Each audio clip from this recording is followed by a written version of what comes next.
My guest today is someone I have been trying to get to sit down with me forever. Okay, forever. He is the founder, chairman, and CEO of Allen Media Group and Entertainment Studios. He owns one of the largest cable network portfolios in the industry. Not long ago, he purchased the Weather Channel for $300 million. Among his many honors, he was named one of the most intriguing entrepreneurs, and he's my Detroit homeboy. Ladies and gentlemen, you have an opportunity today to learn a lot. He is a brilliant mind, a visionary.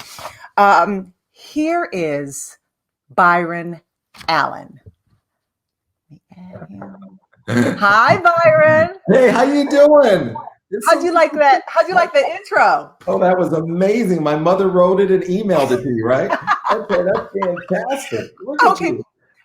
It's Emmy Award-winning host, Shaun Robinson, all the way from Detroit. Which hospital were you born in at Detroit? Hutzel Hospital in Detroit. Oh, okay, I was born in Henry Ford. Okay, you were born in Henry Ford. That was the Shishi Poo Poo Hospital. Oh, was that right? Okay. I don't know. I don't remember my stay there. I got out of there as fast as I could.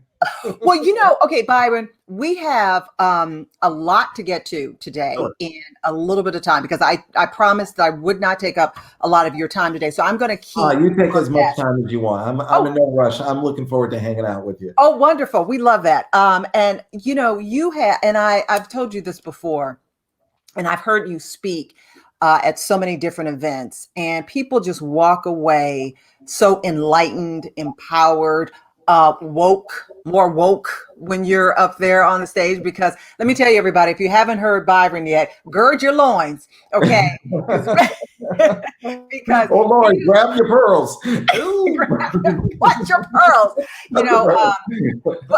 But I've told you, you're a true visionary. And what I hope to do today is just help people who come here to my page. What they want to do is they want to learn. They want to learn how to be better. They want to learn how to do better, how to help other people, and to understand the world of business. And I also want you today to touch on some of the news of the day, because I just listened to a panel with you and our friend Roz Brewer about what's happening. Is that you?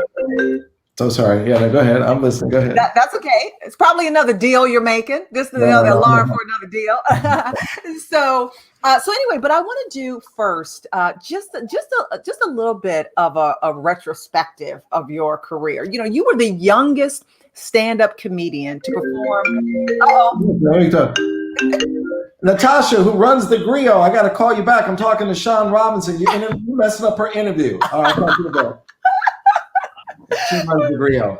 Okay, all right. Well, we're going to definitely going to talk about the Griot. Okay, so as I was saying, when you were the youngest stand-up comedian to perform on The Tonight Show with Johnny Carson in 1979, you were just 18 years old. What do you remember about that night that you stepped on stage? Wow, my mother, we always talk about this. I always say, my mother, she got pregnant with me when she was 16. Mm. And she had me 17 days after her 17th birthday. Mm. And that's a bet a lot of people wouldn't take. A little black girl, a teenage black girl in Detroit getting pregnant in 1960 and having me April 22nd, 1961. And you wouldn't bet on that little black girl and that little black baby. And fortunately, not only is my mother beautiful, she's brilliant. And a friend of mine, Carolyn. Yes, that's right. Uh-huh. And, she and I came out to LA for a 2-week vacation when I was about 7 years old in summer of 68. Summer of 68, obviously everybody knows in April of 68, they murdered Martin Luther King, and over 100 riots broke out. And Detroit was definitely ground zero for some of those riots. And my mom and I went out to LA for a 2-week vacation, and we ended up staying with a number of relatives and friends, and a lot of sofa surfing, sleeping on sofas and floors and wherever people would have us until we can get on our feet. And my mother ended up getting into UCLA. And because she was at UCLA, she ended up going to film school there and ended up getting her master's degree in cinema TV production. So that changed the parallel of our lives, the trajectory of our lives. Education is everything, everything, everything, education. And because she was at UCLA working on her master's degree, she was able to get into NBC, and she was able to get into an intern program there, which started with her because she said, "Hey, do you have an intern program?" And they said no. And she asked the most important question of our lives: "Will you start one with me?" That extra question. And they said yes. And she was a tour guide, and later she was in the publicity and marketing department at NBC. Now, obviously, this single Black mother could not afford childcare. So she brought me along to work. And when I went to work with her, I was able and waited for her to get off work. I just hung out in the studios. So you were able to get access to the NBC lot. I was on NBC, and I would sit there and watch. First of all, I would sit in the parking lot and watch Johnny Carson pull into the lot, onto the lot and into his parking space every day at 2:00, like clockwork. Wow. Like you could set your watch to his car is going to turn the corner and he's going to pull into that spot, right? And I would watch Johnny Carson closely, and I would watch him do the Tonight Show, and I would just kind of become wallpaper, and I watched them. Everything, every aspect from A to Z, whether it was the cue card guys or the cameramen or the band or the producers, the writers, you name it, the whole 9 yards. And then after watching Johnny Carson, I walk across the hall, literally maybe 12 steps, if that. And I would watch Red Fox tape Sanford and Son. Wow. And Red Fox would talk to me like I was one of his long lost buddies. I was like, this is Red Fox talking to me. And he's like, yeah, listen up, take care of your mama. You only get one mama. And, and then he would whip out, I'll never forget, he would whip out a wad of cash, like this thick. He was old school Negroes. Like, I'm not going to trust the bank. The bank is in my pocket. And he's like, you want some cabbage? I always keep a lot of cabbage on me. It's like, and then I would go around the corner and I'd go to another studio and I watch Flip Wilson do the Flip Wilson show. And then I would go to another studio and watch Jack Albertson and Freddie Prinze do Cheek on Demand. And then I would go watch them tape soap operas and an unknown sportscaster do the local news on KMBC, Brian Gumbel, and an unknown weatherman do the weather, Pat Sajak. And I loved that experience. It changed my life. It's changed the way I saw myself, because I thought, what a wonderful way to go through life, making people laugh and entertaining people and producing news and information. And that's not available to you unless those doors are open, and those doors are open because of her education. Absolutely. Wow. What an amazing memory of having with these legendary people who would go on to be such legends in the entertainment industry. One of your early. I want to make sure I answer that question here, but I remember standing behind the curtain waiting to do the Tonight Show. And the first time I was there, they bumped me. And oh, really? You were waiting backstage? Yeah, I was waiting backstage, and they said, he went too long with so-and-so. We're sorry you've been bumped. And I was like, okay, all right. And then it was okay because I didn't quite have the outfit I wanted to wear for that night anyway. What did you have on?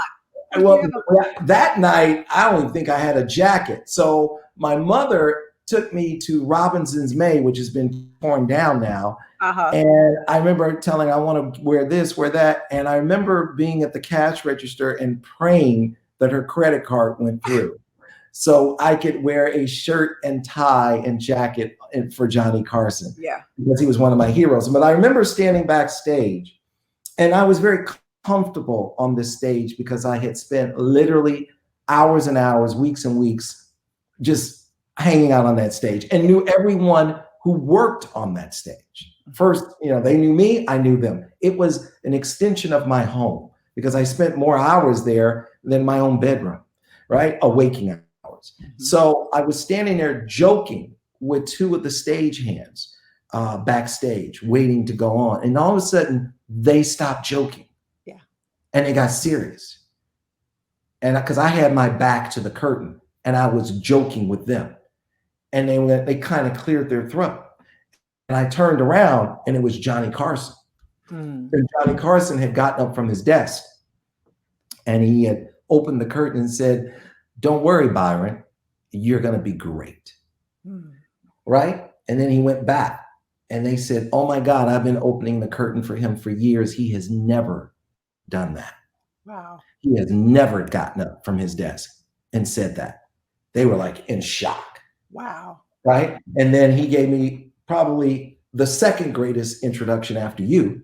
And then I went on and I knew when that curtain opened, I said, this will change the direction of my life forever and for my family.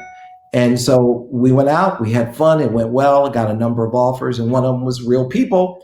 And Real People ended up being the right pick because it was the original reality show of all reality shows. Yeah, and I was going to ask you about that next. That was like the original reality show, and people still remember you from that. So you believe that was a real turning point in your career. Do you have fond memories of that show and that time? Yeah, Real People was quite amazing. It changed the face of television. I'm very numerical. I like numbers, and I had probably after the Tonight Show appearance, I had probably, I don't know, 10 offers. And they were like, "Well, what do you want to do?" And I said, "I want to do this one, Real People." And they said, "Why Real People?" I said, mathematically, there were only 3 networks, ABC, NBC, and CBS. This was 1979. I did it 2 weeks before I graduated from high school. And there were only 3 networks. And I said, there's 66 hours of primetime television. 66 hours of primetime television. This is the only hour that's different from the other 65. And by the mere fact that it is different from the other 65, I think this show has a shot of being in the top 20 or top 10 and can be on the air long enough to get me through USC Film School. Okay. And I'm just looking for somebody to pick up the tab for film school. Right. And we picked Real People, and it ended up taking off, and it went right into the top 5 and number 1. And it sat there for 5 years, Wednesday nights at 8:00, and gave birth to a new genre, reality shows. Now, yes. And it was definitely, it was the pioneer. Now, you left the show. Was it a contract dispute that led you to leaving the show? Yeah, I had a contract dispute. The first year of the show, I was getting $2,500 an episode.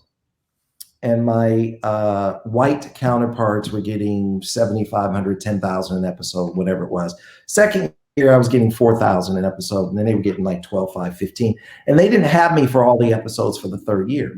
And I said, "Hey, my mother was my manager at the time. I said, we said, can we get in year 3 what you paid Skip and Sarah in year 1? And they said no. And that, hey, no, we're not going to pay that. And basically he's lucky to be working and he's not worth that. Yeah. And I never got over that feeling of someone telling me what I was worth. And I just said, you know what? I'm never going to let anybody determine my value or my worth. And it's the last job I've ever had. And that was back in 1980, about 40 years ago. So right now I don't have any employable skills.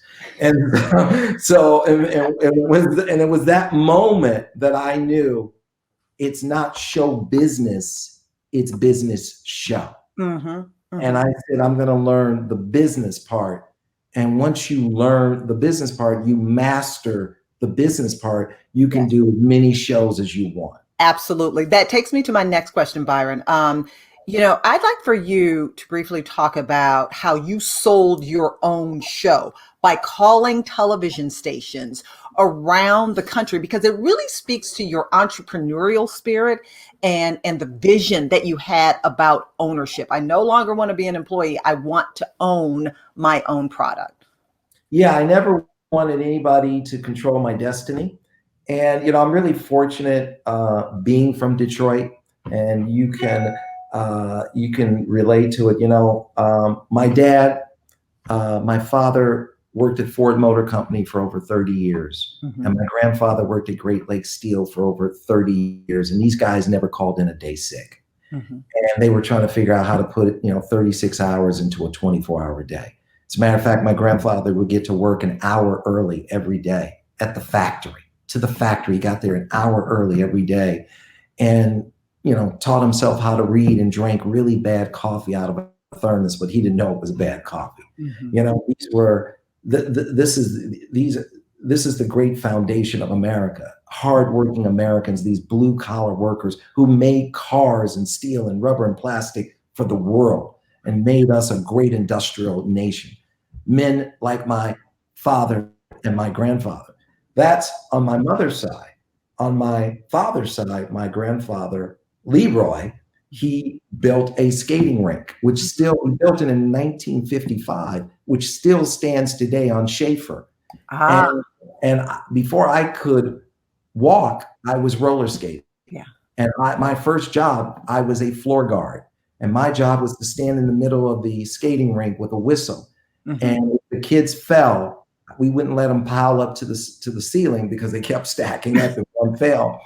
Or if one of them, couldn't make the turn and hit the soda pop machine, and then all the soda pop came out and we couldn't sell it, I would blow the whistle, and my uncle or my cousin or whoever was the DJ would take the needle off the record, and they would stop playing the music and they would stop skating. And I watched Berry Gordy bring his young unknown Motown acts to my grandfather's skating rink and had them perform for all the kids in their neighborhood. Wow. So I watched the Four Tops and the Temptations and Smokey Robinson and little Stevie Wonder and all of those folks come in before they were famous, because they were performing at my grandfather's skating rink. And I saw the entrepreneurial side on my dad's side build a company brick by brick, which stands today. Still stands today. And I watched that hardcore blue collar work effort.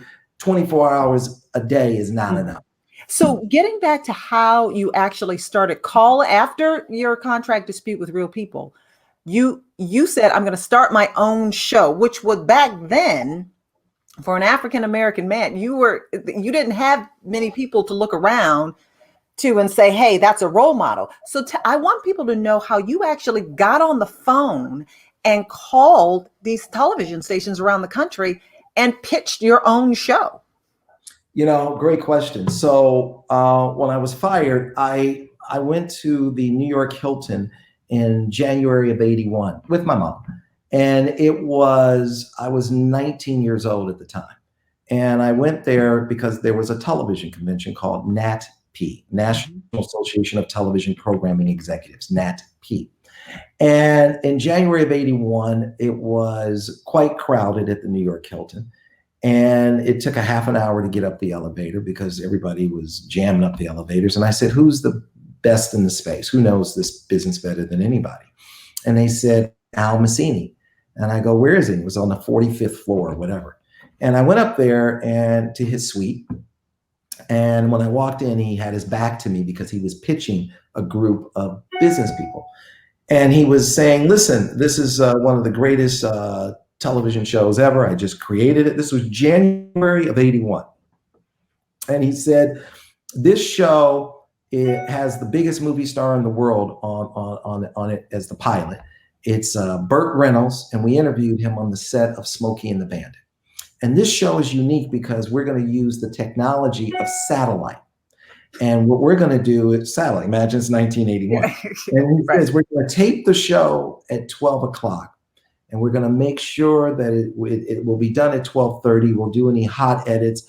And we're going to put it on the satellite at 2 o'clock in the afternoon. And everybody's going to run the same episode that night.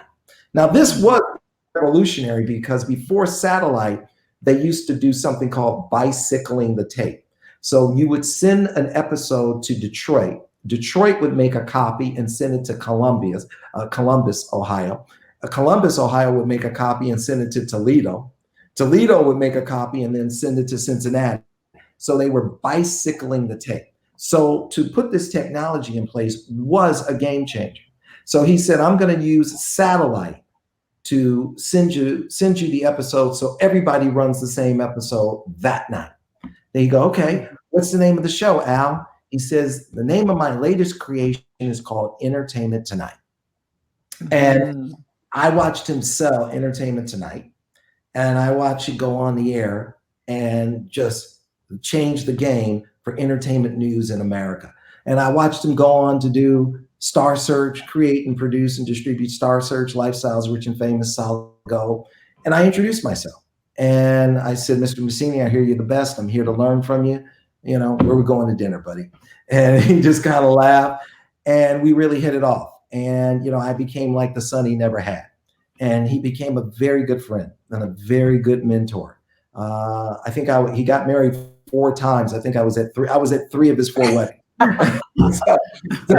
so you know, I think that it was the second wedding that really took me back. He says, oh, I'm getting married at St. Patrick Cathedral. And I go, well, you know, to get married there, you know, doesn't that have to kind of like be your first wedding?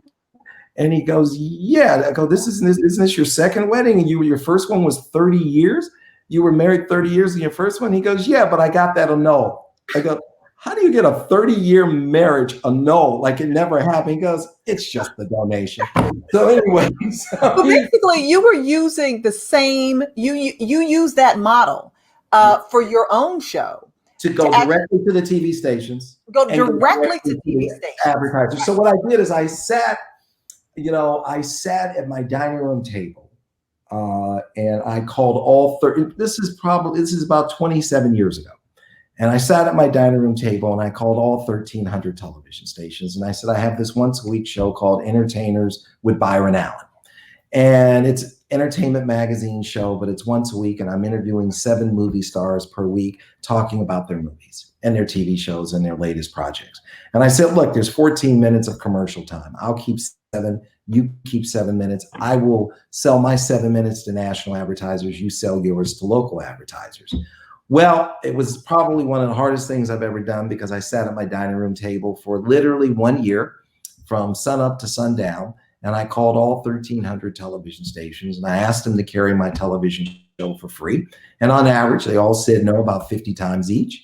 And literally after about 40 or 50,000 no's, I was able to squeeze out 150 yeses. I needed a station in every market from New York to Bangor, Maine to carry my show.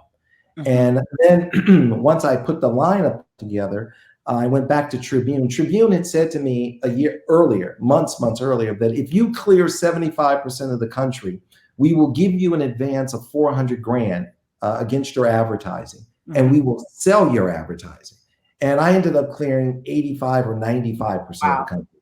And because I was just smiling and dialing, and I just wouldn't stop smiling and dialing.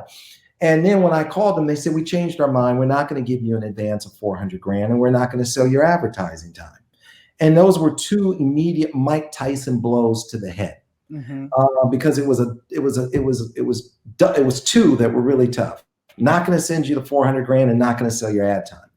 And so I wasn't going to sit there and call all those TV stations back and tell them that I'm not delivering the show I had promised. Just because they didn't live up to their word to me, I'm not going to, go back on my word to you. So I went forward with production, even though I didn't have 2 nickels to rub together. And so it was a really tough 5 years, the first 5 years, because I didn't have the money to produce it. And so there, my home went in and out of foreclosure probably 14 times. My credit was so bad, they wouldn't take my cash. And there were days I didn't eat and they were always turning my phone off. And I just kept smiling and dialing. And finally, I sat down with all the heads of the movie studios. And I said, listen, you guys are spending $200 million to $600 million a year, each one of you, to promote your movies. I'm having all your movie stars on to talk about your movies. I'm showing your clips, your trailers, and I'm telling people to go see your movies. Why don't you spend some money with me? Help me help you. And I solidified the movie industry. And once I solidified the movie industry, I was able to get my home out of foreclosure, eat regularly, keep my phone on, and go on the road And I started sitting down with all the various industries. I sat down with the pharmaceutical industries and then the fast food companies and the soft drinks and the automotive, packaged goods. And I got to know all of the TV stations personally. I would go to their TV stations. I would go to a town and sit with 5 TV stations every day. And at night, I'd get on a plane and go to another town. And then I would go and I would sit down with all of these major corporations if they would sit with me and say, I'm here to sell you advertising at a better price than you're buying it now.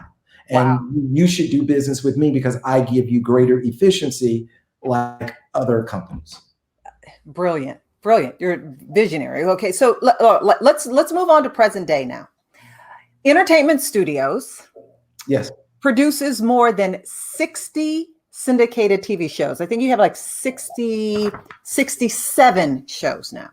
You raised $300 million to buy the Weather Channel, and you bought 7 more 24-hour cable networks, acquired and distributed feature films. You bought the Grio website. You recently purchased 15 local TV stations representing all big 4 broadcast networks. All right. I'd like for you to talk about what is your philosophy on what to buy? Like, why buy the Weather Channel? Well, listen, great question. Now we're up to 16 stations. We just bought the ABC affiliate in Honolulu. So okay, yeah, I'm telling you, wait a minute, and the number's going to go up. But it's a great market to visit and check on sale, right? So, listen, it's a great question. A friend of mine called me up and he said, "Can we have dinner?" And I said, "Sure." And we go to dinner, and terrific guy. He was the CEO of a company called Encompass. And Encompass, they satellite your 24-hour cable networks, well known throughout the industry. They satellite the network, a lot of the networks you watch. Someone has to get it from their studio to all the cable operators and satellite companies. So, and Encompass is one of the larger ones, and he satellites our cable networks. And he said, listen, Byron, I wanted to come here and have dinner with you because before I was the CEO of Encompass satelliting everybody's cable networks, 24-hour cable networks. He goes, I used to be the chief operating officer of the Weather Channel. Mm-hmm. And he goes, the Weather Channel is something you should buy. And I know you're not thinking about the Weather Channel because you live in LA and it's always 80 degrees and sunny. And you're the perfect person to buy it, and it will fit great. It'll fit nicely in your portfolio. It'll be a great addition. And he started talking about the business of the Weather Channel and how much money it generates. And it was printing money for its owners, large private equity firms who wanted to sell it at that time, non-strategic owners, and private equity firms that manage over $600 billion collectively. And they just wanted it off their desk. So I got into it and I got into the process and I won. And I was able to buy the Weather Channel. And that was a game changer because the one thing I've always said, I've always felt was as an African-American entrepreneur, I've always wanted to be clear that I was not playing in the Negro leagues. And there's nothing wrong with the Negro leagues. I wanted to be clear that I'm playing in the global leagues. And the Weather Channel was key for me because I said, this will send a message to young kids, young Black kids and kids of color, the way Berry Gordy sent a message to me in Detroit. It was a big deal for me to, when my mother and my grandmother used to put me and my uncle Terrence, who's really like my brother, used to put us in the car and say, let's go see where the rich white people live.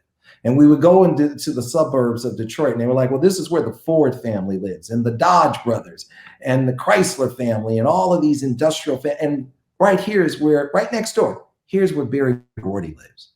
And I thought, whoa, I didn't know that you could live like, whoa, changed the way I saw myself. So I wanted this because I thought this is the first time you're going to have a widely distributed cable network that's a general market cable network that is Black owned.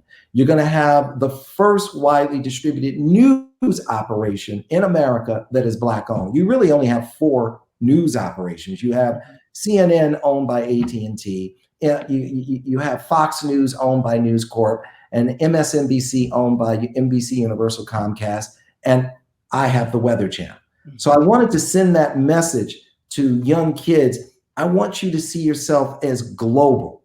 And I want you to go and I want you to see yourself competing with the biggest corporations in the world, because that is a game changer. So I said, you know what?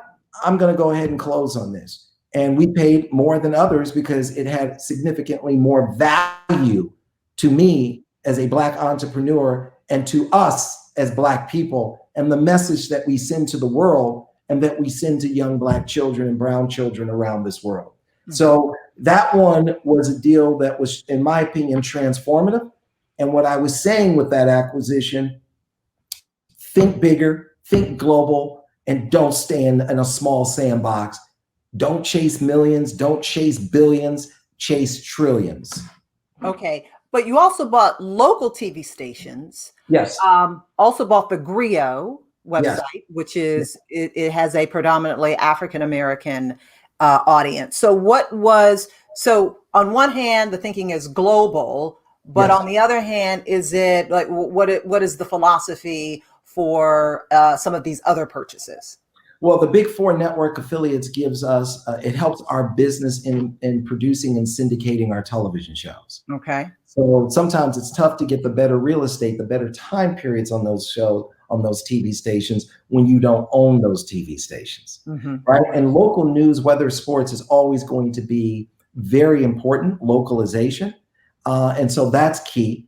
And when we bought the Weather Channel, we ended up with a streaming service called Local Now. And Local Now is a proprietary technology stack that provides local news, weather, sports, and traffic in real time, geofenced to your zip code. So eventually what you're going to start to see are our local TV stations working very closely with Local Now and providing you content. And when I bought the Weather Channel, they thought I was going to shut it down. Because that asset came with the Weather Channel, and they thought I was going to shut down Local Now, because Local Now, when I bought the Weather Channel, Local Now, owned by the Weather Channel at that point, still is, was losing $25 million a year. And I said, and they explained it to me, and I said, I'm not worried about the $25 million a year. I think the mistake here is that you're trying to get people to pay $10 a month for this as a subscription video on demand. I don't want people to pay for it. I want people to have it for free. So we made it AVOD, advertising video on demand. And so we've added movies and TV shows and documentaries and music concerts. And so now you can download the Local Now app for in less than 30 seconds and watch this content for free. Now the Griot, I really want to touch base with you on the Griot, because when I bought it a little over 4 years ago, I bought it for different reasons. The Griot had a little less than 1 million monthly active users. In the month of June, we set our new record. We celebrated a little over 10.5 million monthly active users. So I've invested heavily in the Griot because the Griot is an African-American targeted news, general information, and entertainment site. And it also provides local news, weather, sports, and traffic. Last week, we made that an app that you can download. I really wanted the Griot so we could have a seat at the table, mm-hmm. really talk to Black America in a real, authentic way, and know that who's talking to you, it's 100% Black owned, and it's not filtered in any way through white management or control, because we wanted you to know this is completely authentic. So when I'm leaning in, I'm saying, hey, Black America, I need you to register. Right. I need you to register to vote early. I need you to vote. And I need you to understand, I need you to vote up and down the ticket, and you need to be very much a part of the process. And I wanted to use the Griot as a way to just really have a place where Black America can have healthy conversations and go in a strong, positive direction to achieve the education and the political clout. Because I firmly believe, and I know, the most powerful vote in America is the Black vote. Mm-hmm. Why? Because the white vote is almost evenly split. So when you have the white vote is almost evenly split, you need the Black vote to be the deciding factor. That's why billions of dollars are invested to suppress the Black vote. Mm-hmm. to Mm-hmm. stop the Black vote, to make sure Black people don't show up, because Black people have all the power. When we show up, you can get a President Barack Hussein Obama. When we don't show up, you lose a Hillary Clinton and you get a Donald Trump. Black people are controlling this process when we show up. Well, let me jump ahead to that. Well, before I get to that, I want to ask you about access to capital. We're going to get to voting in just a second, but access to capital. Mm-hmm. Despite being so successful, Byron, I mean, you have stories that represent the roadblocks that African American entrepreneurs experience.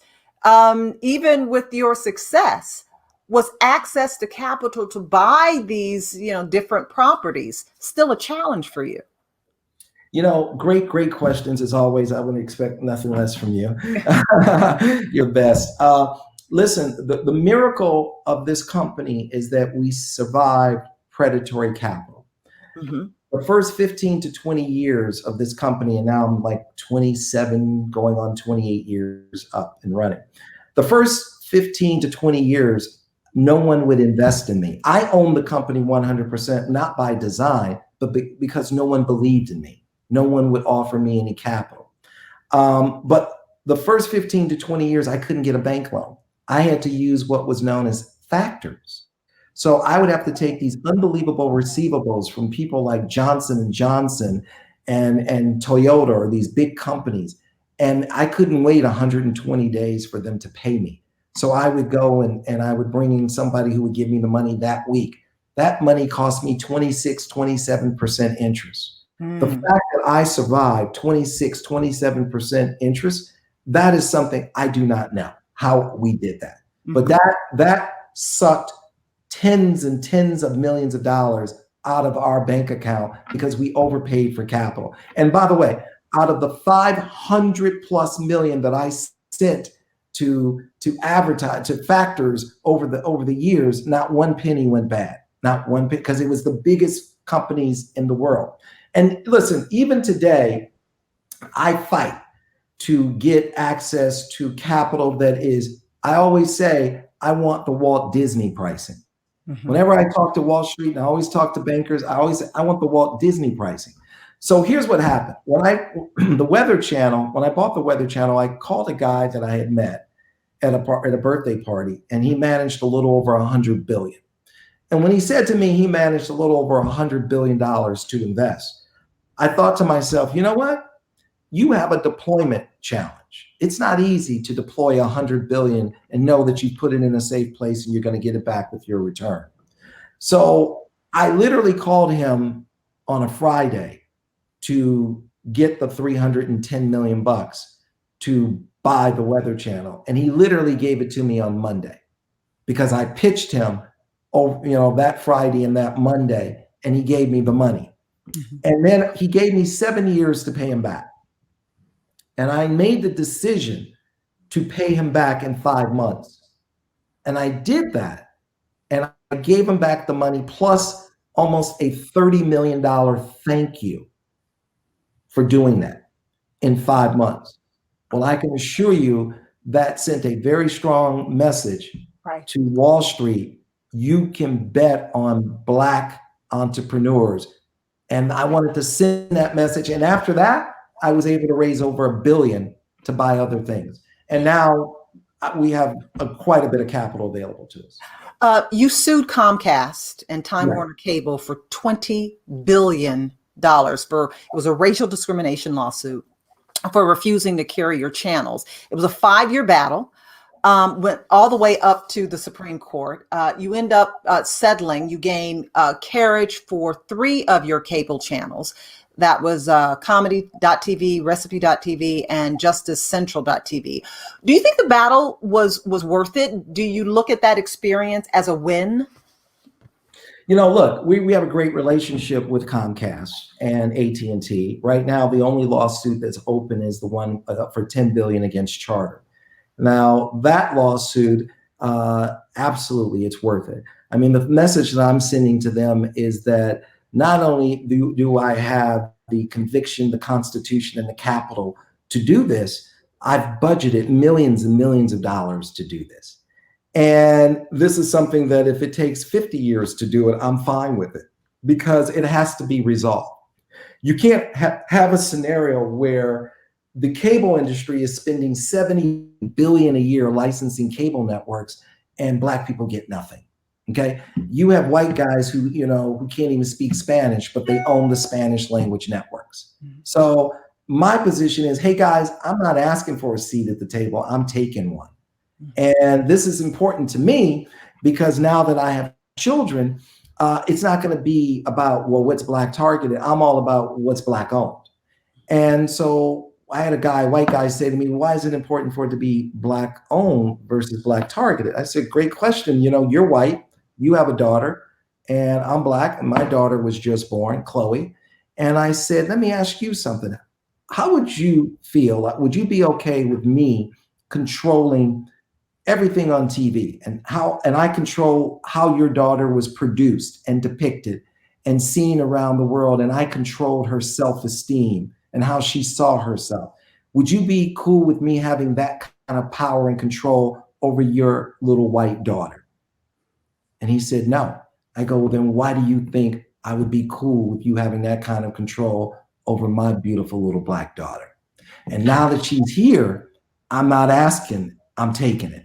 I'm taking a seat at the table. And if that means I have to sue you and spend $50 million to do it, and we go all the way to the Supreme Court, then so be it. Now, Charter, what I said to Charter is, look, you guys, before I sued them, they had 11 white guys on their board, 11 white guys. They didn't even have someone who represented 60% of the global population, a woman. Mm-hmm. They didn't have, let alone someone of color. They had thousands of employees. They didn't even have a chief diversity officer. Now, Charter, what I said to them, especially Tom Rutledge, is, these guys have really stepped out of line. They went into the courtroom multiple times and they tried to use the First Amendment as a pathway to discriminate. And their legal argument, and I've always said, they kill you in the schoolroom by making sure we don't get a proper education. They kill you in the boardroom by making sure we don't have economic inclusion. And they kill us in the courtroom by making sure we don't get fair judgments long before they kill us in the streets. The war isn't in the streets. The war is in the schoolroom, the boardroom, and the courtroom. And what I said to Tom Rutledge is, how dare you go into a courtroom and use the Hurley case? Because I want you to follow this. This is very important for everybody to hear. They used the precedent of the Hurley case. The Hurley case was a case in Boston in 1995. Some parade organizers said to a group of gay people, you cannot be in our parade because you are gay. And they discriminated against this group of gay people. Rightfully so, the gay people sued the parade organizers, and it went all the way to the Supreme Court. And unfortunately, there was a severe miscarriage of justice, and the Supreme Court voted in favor of the parade organizers and said gay people in that parade in Boston would change their freedom of expression, and they were able to successfully use the First Amendment to discriminate against gay people. Mm-hmm. Charter, the number 2 cable operator in America, sent their high lawyers into the courtroom multiple times and said, what you did in the Hurley case against gay people, the precedent of discrimination that you established against gay people, I need you to do the same thing. Allow us to use the First Amendment to discriminate against all minorities, including Black people. Black people, wake up, lean in. That's where they kill us. If you can start to use the First Amendment as a pathway to discriminate, game over, you're back into your shackles. And so that's why I said, we're going to go all the way. I don't care. I'm trained to go 100 rounds, 200 rounds. There's no scenario in which I run out of gas. I am self-fueled. So we can go. That's what I think has surprised everybody, is that I won't stand down. Back in June, you spent $1 million to buy 2 pages in 8 major newspapers, including the New York Times, LA Times, and the Washington Post, titled Black America Speaks, America Should Listen. You laid out a 9 8-step plan to eradicate racial inequality, including education reform and reparations. Just tell me briefly about that route and what those points were. Listen, I bought those ads because I knew white-owned media would never publish it. Because when it's time to talk about Black economic inclusion, white America goes silent. And we learned that from Martin Luther King. When Martin Luther King said, I really loved and appreciated my white liberal supporters when it was about civil rights, you were there. But then when I started, Martin Luther King, when I started talking about economic inclusion for all people, especially Black people, the furthest left behind, he said, you disappeared. So this issue is really about money, right? So Black people, we were brought here to be enslaved to make white America super, super, super wealthy. And when we were slaves, we were considered an asset. And white people, their wealth was measured by how many slaves they owned, not how much land. So we were an asset. And the moment they freed us and we were free, we went from being an asset to a liability instantly. And that's when they started to hunt us down and murder us and lynch us and incarcerate us and blow up Black Wall Street and on and on and on. Because it was about, I don't want to share any of this great economic American pie with you. So that's when the genocide kicked in. And so I knew that when I wrote that, white media, because I submitted it to white-owned controlled media to run it as an op-ed, and no one wanted to run it. And I said, okay, I didn't think you would want to. You bought the advertisement. And so I bought the ads. Right. And that's why I just said, okay, I've submitted it to you to run it as an op-ed. You didn't do it, so I'll just buy 2 pages in the Wall Street Journal and the Los Angeles Times, New York Times, the Washington Post, the Detroit Free, everybody. I bought all the major newspapers and said, here, white people, there's no excuse for you not to know what to do next. And the first thing I said was, I'm not interested in a handout. Let's not the Black Lives Matter donation movement. As a matter of fact, I consider that racist, because what you're saying is, I'm superior, you're inferior, and you need my handout or else you will go down like a dog. I don't want your handout. I want you to get out of my way. And if you get out of my way, I'm gonna be just fine. So, and because handouts and donations, that's not sustainable. So here's how we do it to never come back here again. And I laid it out. Now, if you really want to do it the right way, read it and follow it. But if you just want it to be status quo, which I think that's what you want, because you want to hold on to the money and the power. That's really it. And I tell people that they can actually look that up. It's in those 8 major news. Once again, Black America Speaks, America Should Listen. I want to get your take on this, Byron. If you go to the griot, it's right there, and it's a message from Byron. Go to the griot, right. Support the griot. I want to get your take on this. The CEO of Wells Fargo ruffled a lot of feathers when he blamed the lack of diversity at the bank on, quote, a very limited pool of Black talent to choose from. He since apologized, but what were your thoughts when you read that? It's horrible. It's horrible. There's plenty of Black talent, plenty of intellectual talent. I mean, look, I don't even want to begin to explain the Black intellectual talent that is in the past and today and even in the future. It's a deplorable statement. And there are a lot of people who think that way and act that way, and they just need to be held accountable. What he needs to do is not apologize. What he needs to do is have a sincere conversation with his senior most African-American executives and start a plan to make sure he brings more talent in and to make sure he's fully engaged and is lending to Black people, not minorities. A lot of these institutions, this is where I got into it with Obama, President Obama. This is where I really became critical of him. And I said, Obama, I need you to do 2 things. I need you to audit the banks and see if they're lending money to Black people, not minorities, because they define minorities as white women. So they will go and lend all this money to white women and then say, look at my minority record. And that's great. Lend all the money you want to white women. Lend all the money you want to everyone. But don't hide behind your definition of minority and pretend it's Black.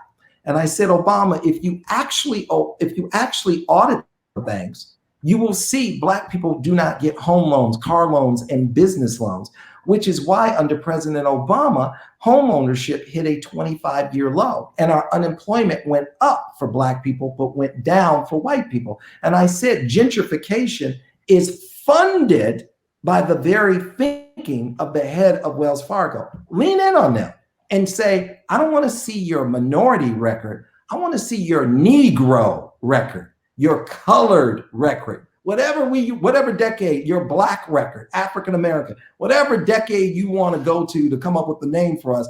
But I am talking about Negroes. How much are you lending to Negroes? You can't confuse Negroes.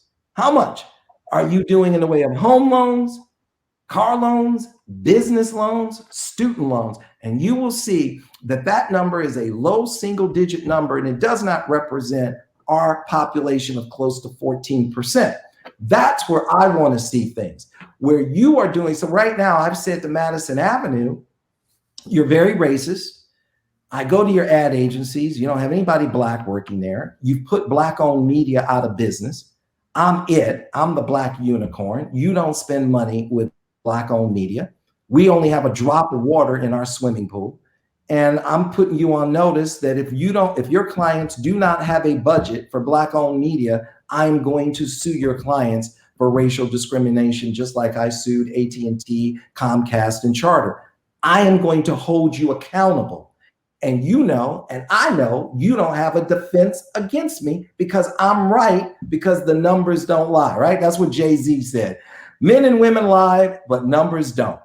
The numbers will show you don't spend money with Black-owned media. I'm just the first Negro to come along in 400 years to have the money and the Constitution to hold you accountable and to correct that trade imbalance. The greatest trade deficit in America is the trade deficit between America and Black America.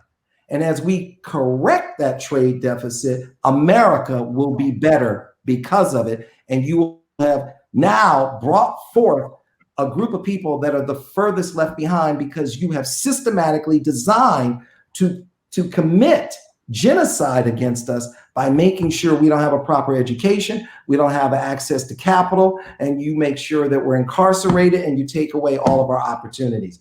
I am correcting the trade deficit between America and Black America because that is the fastest way to stop the genocide against Black America.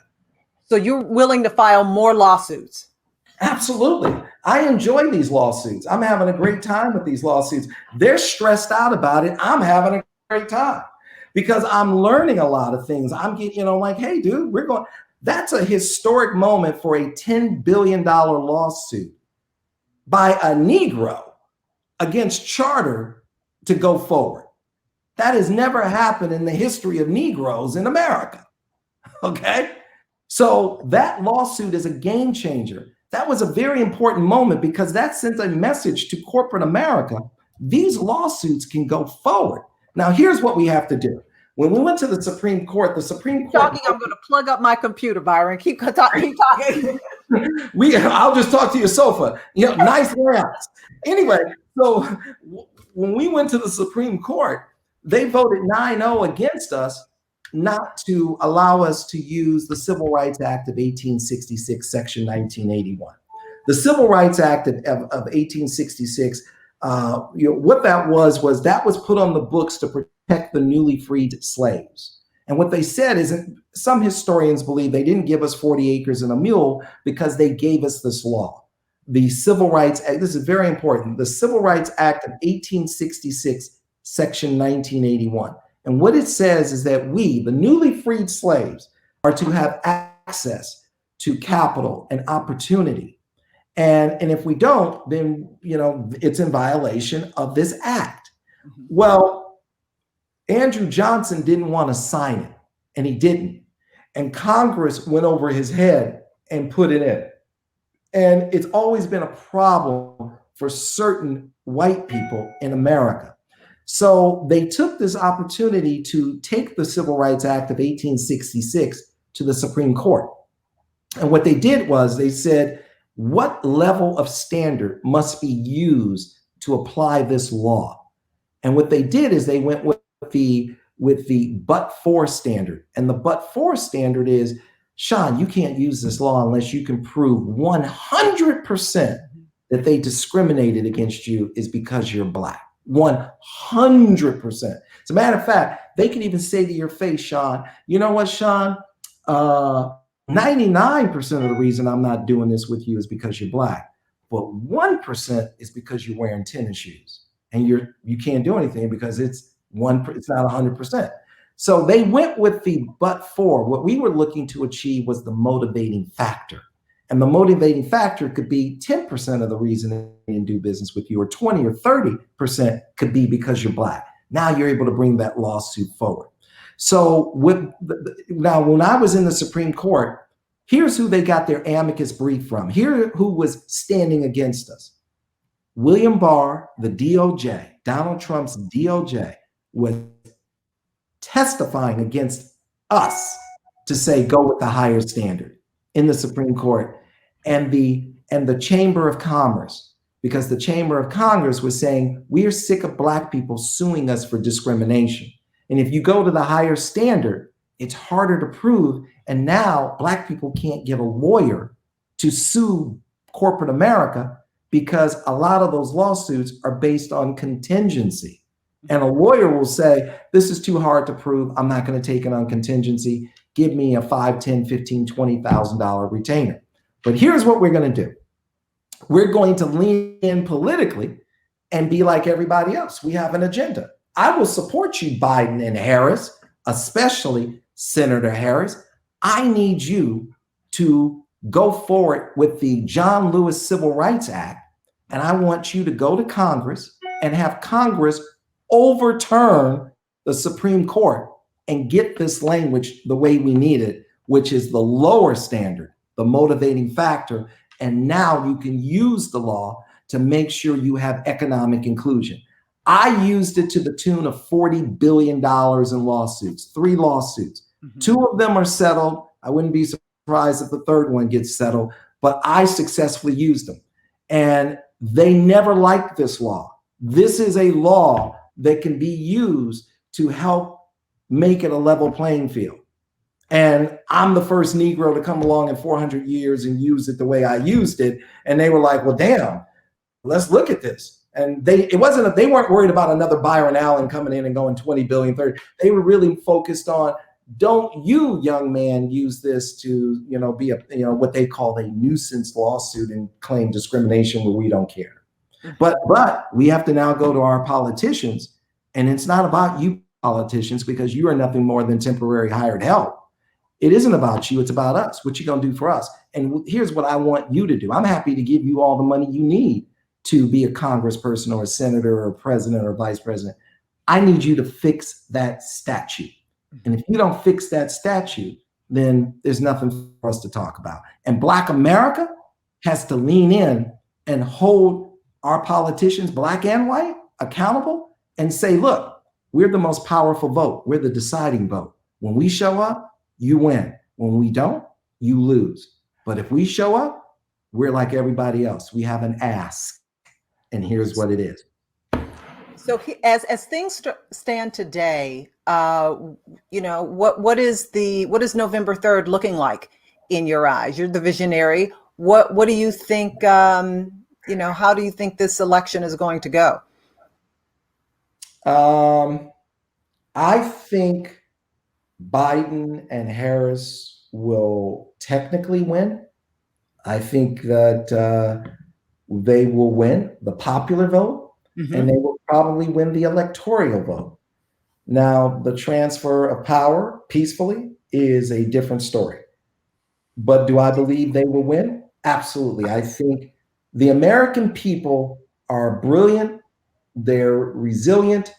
And the one thing you cannot do with the American people is start to compromise our freedom.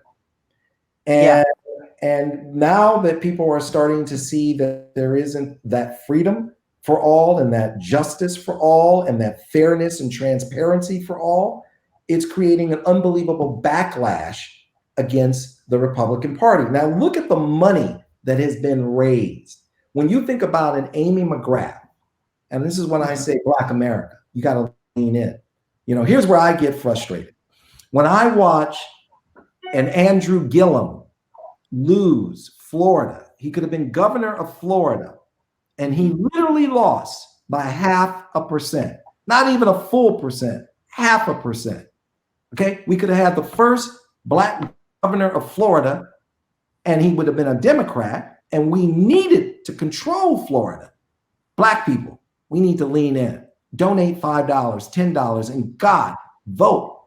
We lost Andrew Gillum in Florida by 0.5 point. Then when I look at Stacey Abrams, and we lost in Georgia, we would have had the first Black woman governor of Georgia. We lost Georgia by 1%. Black people, you got to lean in. We have to lean in. We have to write that check. I called Stacey Abrams up, and I said, Stacey, my name is Byron. I know you're in Georgia, and it's important to me that you win. And there's some folks out here in LA who would like to see you win. Would you mind coming here and let me do a fundraiser for you? And I was Stacey's second biggest fundraiser. And, I just kept telling everybody, lean in on her. This is an opportunity. So when you look at somebody like Jamie Harrison, Jamie is like, we have to lean in on him to get rid of Lindsey Graham. We have to lean in on Amy McGrath to get rid of Mitch McConnell. And Amy has raised more money than Mitch McConnell. So we have to lean in, because here's what we want. Here is our utopia, Black America, because we're on the precipice of greatness. We get Biden and Harris in. You know what that means? That means, A, we have the first female vice president of the United States, and she happens to be Black. We are now positioned for success, for her to become the first female president of the United States and happens to be Black. That's huge, Black America. That's huge. Lean in. There's foot on the gas. Hell no, we're getting this done. Getting it done. Okay. And now the other thing we have to do is go up and down the ticket, because if we can deliver Biden and Harris control of the Senate, so we have to lean in and get rid of Collins, get rid of McConnell, get rid of Lindsey Graham. We got to get the Senate. Now it will be controlled by Biden and Harris, and now they won't be a lame duck president, which is what they did to Obama his last years in office. McConnell wouldn't even let Obama fill a Supreme Court seat, and the guy died in February, and he wouldn't even let him fill a seat for a guy that died in February. Now he's trying to fill, Ruth Ginsburg's seat, and she passed away, a week ago, 2 weeks. It's insane. So we have to lean in as Black people, because we have the power. What I would say to Black people, Dorothy, click your heels 3 times. You're already home. You got the power. Byron, do you think you would ever run for office? No, I don't have the patience. So I'm not that guy, because I'll cuss a bunch of people out. And I run a company like a dictator, to be honest with you. I tell people what to do. If they don't do it, there's a problem. Like, get it done. I don't take it. When you come to my office, there's a sign by the elevator that reads, "There isn't a bank in the world where I can deposit excuses, so I don't accept them." Byron Allen. Okay, that is by my so when you come off the elevator, you know exactly. Don't come to me with a soap opera or excuses. You don't go from your dining room table to building one of the world's biggest privately held media companies dealing with shenanigans. If I ever became president, I would be a one-term president, and I would get things done. Like, I literally would get things done as they were swearing me in, because I don't have patience for it. And I'm like, I'm too radical. I'm for the people, not the power structure. I'm for the people. And for me, it's about free education for every American, free healthcare, that's your birthright, free access to capital that's not predatory. I am making homelessness, that's unacceptable. I'm sorry, we have to deal with mental health in this country. We have to address it. And people being hungry, I can't even imagine that. I would eliminate all of that in my first day in office, and I would take the rest of my term off. I would just straight up tell everybody, This better happen by 12 noon tomorrow, or that's your ass. That's the kind of president I would be. And I would be on TV calling, talking about people's mama if they didn't get it done. I don't have the patience. I'm just the guy that's like, if it's not done, then I'm all over you. Byron, do you ever look back on where you came from and go, wow, I did that? You know what? Oh, another great question. So funny. I should, but I'm really looking more at what's so much more to be done, so much more we can do, and so much more that I want to see done. Yeah. I don't want people to be food insecure in this country. What can I do to help? I mean, I'm getting involved with politics because I'm telling politicians I have an agenda. My agenda is you have to go ahead and you have to make sure we don't have a problem with people, getting bank loans and home loans and making sure. The other thing I said to President Obama is I said, the United States government controls a government worker pension fund of over $1 trillion, not one penny managed by people of color. And very little, if any, invested in people of color, where in fact, maybe we are 30 to 40% of the people who contributed to that pension fund. Mm-hmm. So I'm about correcting the numbers. Right. And I feel like I can do more as a private citizen because I can say and do things and not have to, I forget the protocols. Right. I can put pressure on people with money and I can finance people out of office. If I don't like somebody, I can give their opponent $5 million and blow them out. Well, speaking of that, if you ever Google Byron Allen, one of the things that comes up is that his net worth is $400 million. Do you want to take issue with that number? Listen, I'm privately held. People can think what they want to think, but let me put it this way. If you offered me $5 billion for my company, I would graciously reject your offer. So that's the best way I can answer it. The company is worth infinitely more than that, than 400 million. Let me put it this way: if you got my company for 400 million, you would have one of the greatest deals of the century. They're lowballing that number, probably. You know what it is? They don't know that's a number that's been sitting there, for a while. Because my kids are always saying, "Dad, is this right? You worth 400?" Because I think they're just, I think they're waiting for me to die so they can get it. But they're just counting their money and they're gonna run straight to Gucci. But what I was saying, Louis Vuitton, that's why I'm gonna be converted into a Louis Vuitton bag. But what I would say is that they don't really understand business, and our company brings in a significant amount of money, and I'm really blessed. And I honestly wouldn't sell it for $5 billion. And I've had offers to take it public, which would immediately determine the value is far greater than 400 million. But I didn't take it public, and I'm not taking it public because I don't have a board of directors. I don't answer to anybody. Mm-hmm. I like owning the company 100% and doing exactly what I want to do, whatever I want to do. Mm-hmm. There were some very wealthy, powerful white people who were upset that I put out the movie Chappaquiddick about Ted Kennedy. And they started asking questions. Well, who does he work for? They're like, nobody. Well, who's on his board? He doesn't have a board. Well, which country club is he in? He doesn't play golf. He just works. And so they couldn't figure out how to stop this movie from being released. And then somebody very high up in the movie theater industry came to me and told me this in my conference room.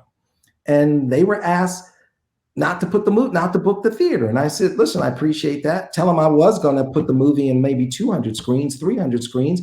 But since they're coming at me like that, let them know every time I hear an inquiry like that, first of all, I'm going to take it to 1,500 screens now. And I was only going to spend like 5 or 10 million to tell people to go see the movie. Now I'm going to spend 20 million to tell people to go see it. And every time I hear that they're trying to put pressure on me, I'm going to increase the numbers, the number of screens and the amount of money that I spend on it.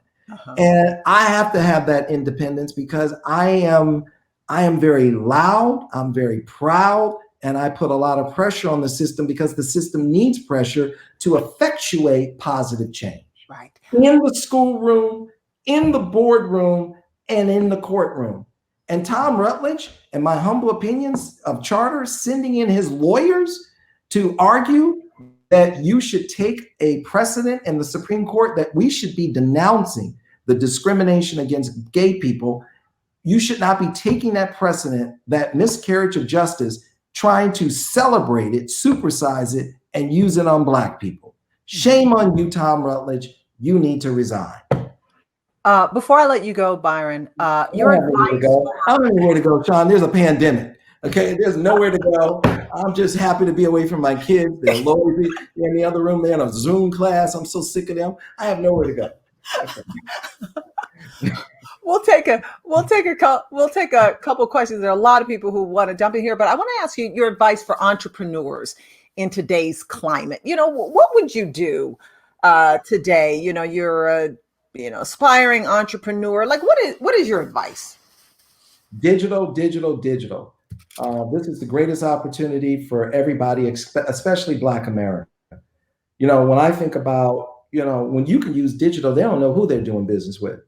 You can go buy, 1,000 widgets for $1, put them on the internet and sell them for $3. Nobody knows who they're doing business with. It takes color and race out of it. I love digital. And it's a great opportunity for everybody, especially Black America. And it has the most growth. 100 years ago was the Industrial Revolution. And what fueled that was gas and oil, Rockefeller.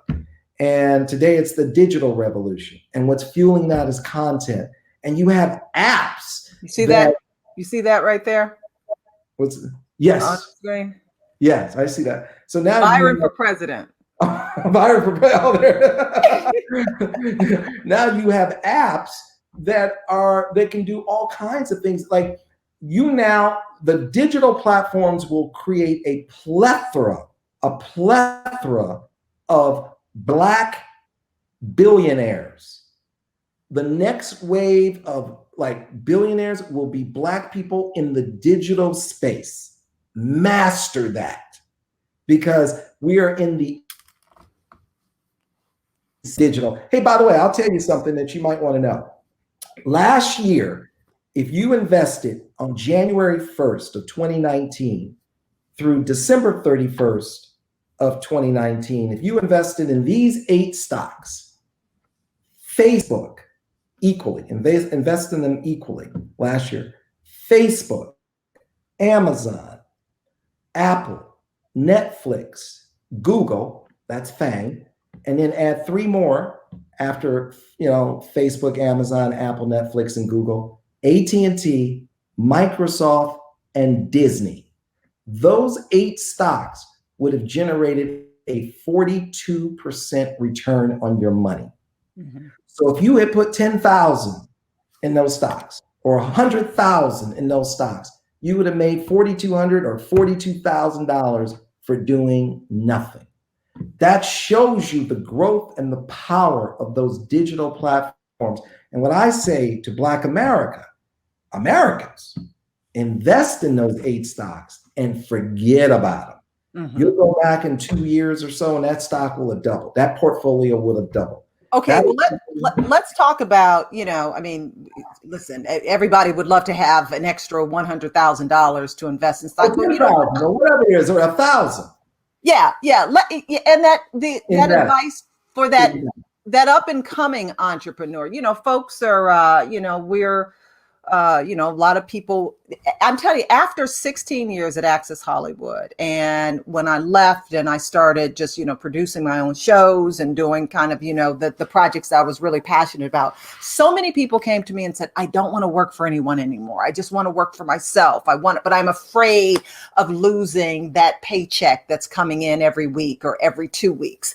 And you said at the beginning of this conversation that you never wanted to work for anybody anymore. You wanted to be the boss and you wanted to call the shots. So, if the people who are listening to this conversation today, I want to make that move, what would you tell them? Somebody just said they wish that you would teach a course to entrepreneurs. So, what would you tell them? This is the greatest country on planet Earth to be an entrepreneur. We created business for the most part. This is the country to do it. And quite frankly, I think now there's a lot more capital available to you and opportunities available to you than there was when I was starting 27 years ago. Mhm. There's crowdfunding. Like I said, there's digital platforms where you can figure out what to sell on eBay for buy it for $1, sell it for $10. There's a lot you can do where you can start after work or on the weekends. You can start building your business. But I believe your opportunity is digital, digital, digital. If you have something that you needed shelf space for, but you weren't able to get the shelf space because you're Black, that goes away because now you can sell your product on the internet. My little 12-year-old daughter, she wanted to do skincare. And, the thing I was really proud of was that she came to me and asked me to be her partner for a $500 investment. So I told her I would think about it. And she had to go and do a business plan and show me her business model and her PowerPoint and the whole 9 yards. And How old is she? she's 12. And you made her do all that? I put her through that, and she's 11 years old because I make it very clear to them that, you're going to have to learn how to make money in this house if you want to get something to eat here. So, and the main thing is I love the fact that she wanted to sell it online. Right. And that's the part that impressed me the most. Let me see your packaging and how do you want to sell it online, right? That's it. You have global distribution. You have customers all over the world. So you have to really push that and know that that's a very special gift that you have. And I got to tell you something. One of my favorite, first of all, I love Berry Gordy and what he did. And I really took a number of things he did by using, the assembly line to make music. I used the assembly line to make television content. But one of my favorite books is a book that I'm not sure if it's still in print. Yeah, that's what somebody's asking. What books are you currently reading? You see the question right there. Right. I love the book. Hopefully you can get your hands on it. It's a book about John H. Johnson and succeeding against the odds. And it is a phenomenal book that how he started Ebony and Jet magazine. But one of the stories that really stood out to me was when he became successful with Ebony and Jet, he wanted to buy an office building on Michigan Avenue. And that's a pristine, unbelievable piece of, stretch of real estate. You're on Michigan Avenue. And he went to buy the building. And he pulled up around the corner. He had his Rolls Royce, drove up in his Rolls Royce in his custom made suit. And he went to go buy the building. And this white guy looked at him and said, "This building is not available. And basically get your Black ass out of here." Mm-hmm. And John H. Johnson could have been, he could have been defeated at that point. He could have been shut down at that point. But he went back to his office and he got a lawyer on the phone. He called up a white lawyer and said, "I need you to go buy this building for me in a trust because he won't sell it to me because I'm Black." So the white lawyer calls up the guy and says, "Hey, is that building still for sale?" And he goes, yeah. And you wouldn't believe some N came around here trying to buy it. Right. Oh my gosh. Yeah, right. And he says, "No problem." He goes, "All right." He goes, "I'm going to send my maintenance worker over to check it out." So John H. Johnson drove back to the building in his Rolls Royce, went into the trunk of his Rolls Royce and put on some dirty, musty overalls and maintenance outfit, covered up his outfit, his tailor-made suit. And he walked into the building as a maintenance person to inspect it for his white boss. Mm-hmm. And after he inspected the building and it was up to his standards, he went back into his Rolls Royce, drove back to his office and called his white lawyer and said, "Close escrow." And that's how we as Black America got our first building on Michigan Avenue. And we had to do things.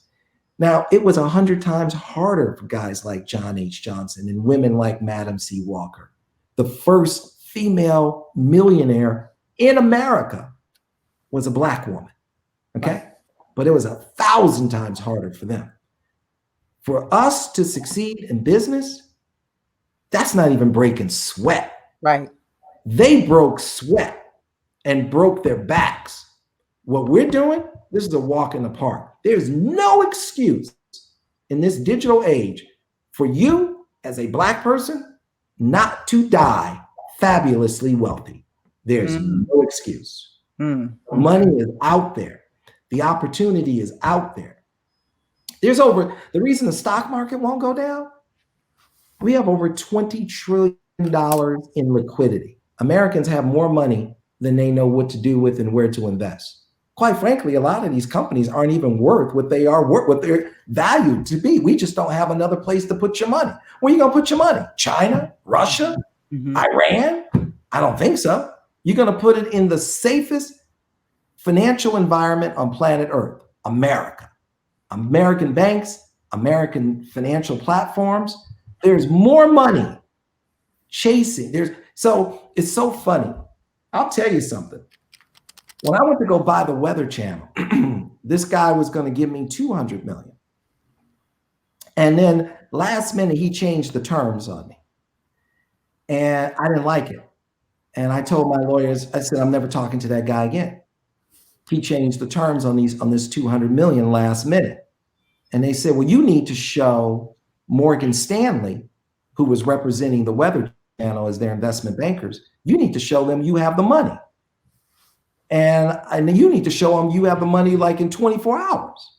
And I said, I'm not worried about it. They go, what do you mean you're not worried about it? You need to come up with it. I said, first of all, I said, we need more than 200 million. We need 310 million. Because I think 200 is enough to get the deal done. I think I'm going to get into a little bit of a bidding war, and I'm not going into a gunfight without some bullets. So I want more than 200 million. I want 310 million is what I said. They go, okay, well, fine. My lawyer said, well, where the hell are you going to get 310 million in 24 hours?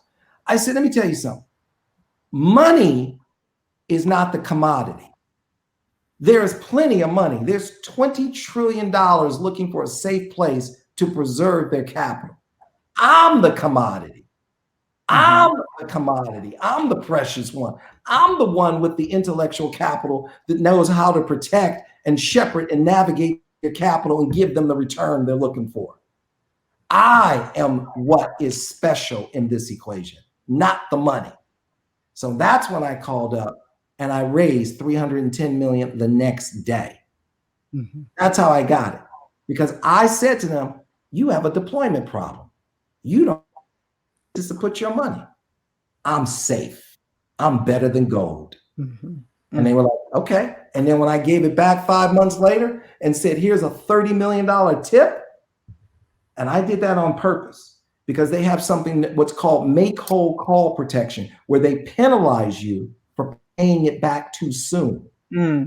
Okay. See, that's how rich white people work. I want you to keep my money because I want you to pay this interest. But if you pay it back too soon, I'm going to penalize you.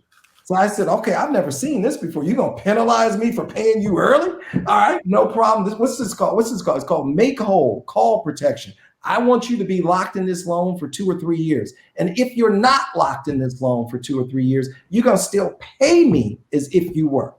So I said, here's your 310 million back. And yes, it's only 5 months after I took it from you, but I'm going to pay you that $30 million penalty because I know this is going to reverberate all over Wall Street, and Wall Street's going to show up in my conference room because I gave you your money back in 5 months. Plus, I took the penalty hit.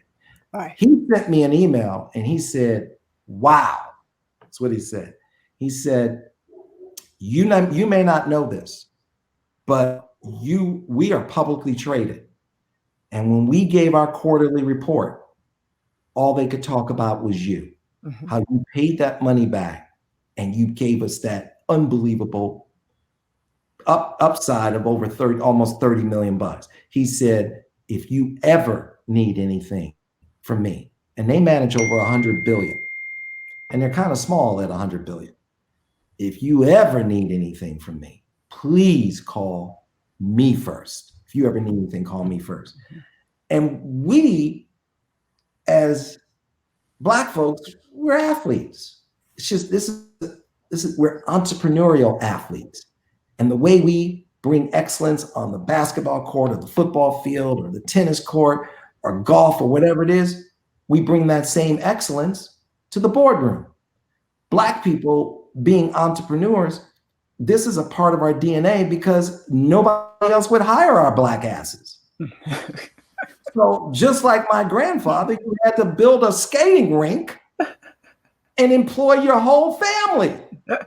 My first job was working for my granddaddy because he was an entrepreneur and he knew that's how you take care of your family. You start your own damn businesses. And me and all my cousins and everybody worked at the skating rink. We got paid with Mountain Dew, but that's a can of Mountain Dew, but it was still a payday. Now, you said you wanted to buy CNN. Is that something? Yeah, I mean, look, I really want to buy AT&T. I mean, that's the idea, is to buy AT&T. AT&T, I think it's a phenomenal company. It pays a 7% dividend. So that's another thing. If you want to invest, think about getting 7% on your money. You put $1,000 in AT&T. So I love AT&T. Look, nobody's giving up their mobile phone. That's and I love the dividend of 7%. Exactly. And we've had a lot of people, you can't see all of the comments. We've had like hundreds and hundreds of comments, but people want to know can they pitch a show idea to you? You know, you've got this huge, portfolio of shows. Some people want to pitch Byron Allen a show, You don't want to pitch a show to me because our business model is we own it 100% and you get nothing. So there are better people to pitch to. I mean, look, and you're serious. You're serious I want to about explain that business model. We own our shows 100%. And the reason we own our shows 100% is because we have a 30-second, when we sell a 30-second commercial to somebody for 50 grand, whatever it is, it runs in all of our shows. Okay. So there's no way for us to account really how much of that $50,000 you should get in our partnership. So we own our shows 100%, which allows us to go on every device worldwide in perpetuity with no rights encumbrances. We were one of the first to achieve that. So what I did about 12 years ago, I looked at the digital space and I said, you know what? .com to me represents read it. Read. People are using ., and they're reading. But I know as human beings, we watch more than we read. And I said, what says watch more than read? I said .tv. So I started buying all the premium .tvs to stream directly to the consumers globally. That's the reason I own sports.tv, cars.tv, news.tv, comedy.tv, recipe.tv, pets.tv. I bought all of the premium beachfront real estate about 12 years ago when no one was looking, because I knew eventually we were going to use the internet to watch more than read. And I wanted to own all of the premium beachfront real estate and say, Shaun, if you're into sports, here's sports.tv. You're into cars, here's cars.tv, recipe.tv, pets, whatever it is. I'm taking the newsstand, the magazine stand, and I'm converting them into 24-hour streaming platforms direct to 9 billion people worldwide. So you don't want people. Okay. All right. So that makes sense. So people should not pitch you a show because you would own the entire show. Okay. And we have to because of our business model and taking our content, which is the new gas and oil in this digital revolution. Right. I'm chasing Rockefeller. That's what I'm chasing. If Rockefeller today was alive, he'd be worth 500 billion. That's who I'm chasing.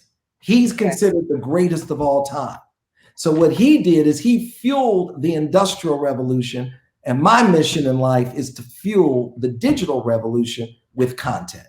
Got it. And that's why we're investing heavily in platforms like Local Now and The Griot, and we're making it free and we're loading it up with content.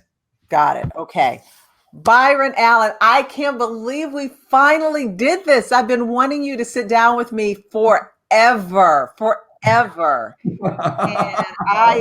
you're just so brilliant. I mean, you really can teach a masterclass on being an entrepreneur. You really could teach that. And we've had a lot of comments. I know that you can't see all of them unless I put them on the screen, but people want your knowledge because they're thirsting for it. And you have dropped so many gold nuggets during this conversation. They really, really appreciate it. I appreciate you. I appreciate it. I just want to leave us with this, that we must position ourselves to succeed. Yes. And in doing that, we have to vote and we have to put people in office who know that they are temporary hired help and they work for us, the people, and they must address our needs so we are positioned to succeed, because each and every last one of you, you have what you need to succeed, or else you wouldn't even be listening to this. Now we have to position you to succeed, because maximizing your potential makes us all better. And vote. No matter what, vote. There it is. Thank you. Perfect. All right. Everybody, Byron Allen. Thank you, my friend. I love you dearly. Love you dearly. And talk to you soon. Bye-bye. Thank you. Bye-bye. Thank you.